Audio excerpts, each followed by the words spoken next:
POCSO मामले में शंकराचार्य अविमुक्तेश्वरानंद के खिलाफ एफआईआर दर्ज कर ली गई है, जिसे लेकर राज्य की सियासत में उबाल आ गया है। एक तरफ जहां शिकायतकर्ता ने शंकराचार्य पर गंभीर आरोप लगाए हैं, तो वहीं शंकराचार्य ने इसे लेकर योगी सरकार पर करारा हमला बोलते हुए साजिश का आरोप लगाया है। तो क्या है ये पूरा मामला, जानेंगे इस रिपोर्ट में। ज्योतिष पीठ के शंकराचार्य अविमुक्तेश्वरानंद के खिलाफ एक दिन पहले पॉक्सो स्पेशल कोर्ट ने एफआईआर दर्ज करने का आदेश दिया था और अब इस मामले में शंकराचार्य और उनके शिष्य मुकुंदानंद के खिलाफ एफआईआर दर्ज कर ली गई है। प्रयागराज के झूंसी थाने में उनके खिलाफ शारीरिक शोषण का मामला दर्ज किया गया है। दरअसल रामभद्राचार्य के शिष्य आशुतोष ब्रह्मचारी ने कोर्ट में याचिका दायर की थी। उन्होंने 2 बच्चों को अदालत में पेश कर शंकराचार्य पर गंभीर आरोप लगाए थे। कोर्ट ने बंद कमरे में बच्चों के बयान दर्ज किए। पुलिस कमिश्नर की जांच रिपोर्ट के बाद जज विनोद कुमार चौरसिया ने एफआईआर का आदेश दिया।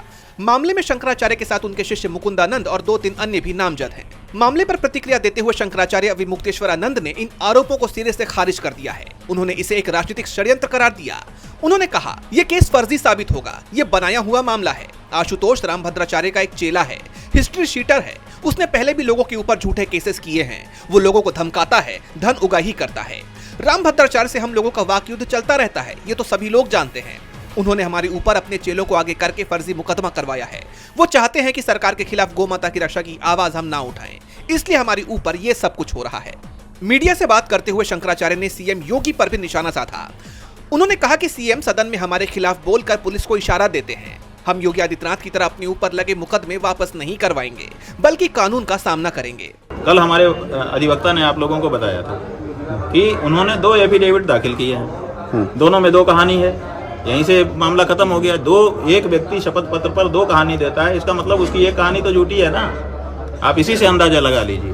तो और बाकी जो कहानी में जो कमजोरी होगी वो वकील वहाँ पे खड़े होके कोर्ट में बताएंगे। उसको हम कैसे आपके सामने बताएं। ठीक है, इसलिए कोई इसमें बाधा नहीं है।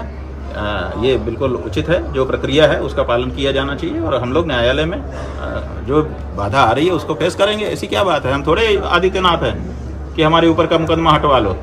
ऐसी जरूरत नहीं है। हमारे ऊपर अगर कोई आक्षेप है तो हम भी उसका सामना करेंगे जैसे आम लोग करते हैं। ऐसी क्या बात है? और हमको अपनी न्यायपालिका पे भरोसा है और अपनी सच्चाई पे भरोसा है। क्या किस बात की चिंता? ठीक है। और गौ माता का आशीर्वाद है। गौ माता के लिए निरंतर हम लोग आगे बढ़ रहे हैं, बिना डरे बिना भय खाए, और बढ़ते रहेंगे। आप कैसे चुप करा लोगे? अब इसको लेकर विपक्ष की प्रतिक्रियाएं भी आने लगी हैं। समाजवादी पार्टी के मीडिया सेल ने एक्स पर लिखा, ये वही आशुतोष पांडे नामक जघन्य अपराधी है जिसने भाजपा के इशारे पर शंकराचार्य के ऊपर फर्जी घृणित किस्म का मुकदमा दर्ज करवाया है। पूरी भाजपा इस घृणित कृत्य में शामिल है और शंकराचार्य को बदनाम करने, उनका उत्पीड़न करने की असली साजिश आरएसएस कार्यालय और भाजपा कार्यालय से रची गई है। डिप्टी सीएम ब्रजेश पाठक जो बटुक शिखा सम्मान का सम्मेलन कर रहे थे, वो सिर्फ एक ड्रामा और एक तमाशा था, जबकि ये सब आपस में मिले हुए हैं। जैसा आप जानते हैं कि अभी हाल ही में माघ मेले के दौरान स्नान के लिए जाते हुए शंकराचार्य और प्रशासन के बीच भारी विवाद हो गया था, जिसके बाद उन्होंने मेले में ही धरना दे दिया था और योगी सरकार पर फर्जी सनातनी होने सहित तमाम आरोप लगाए थे।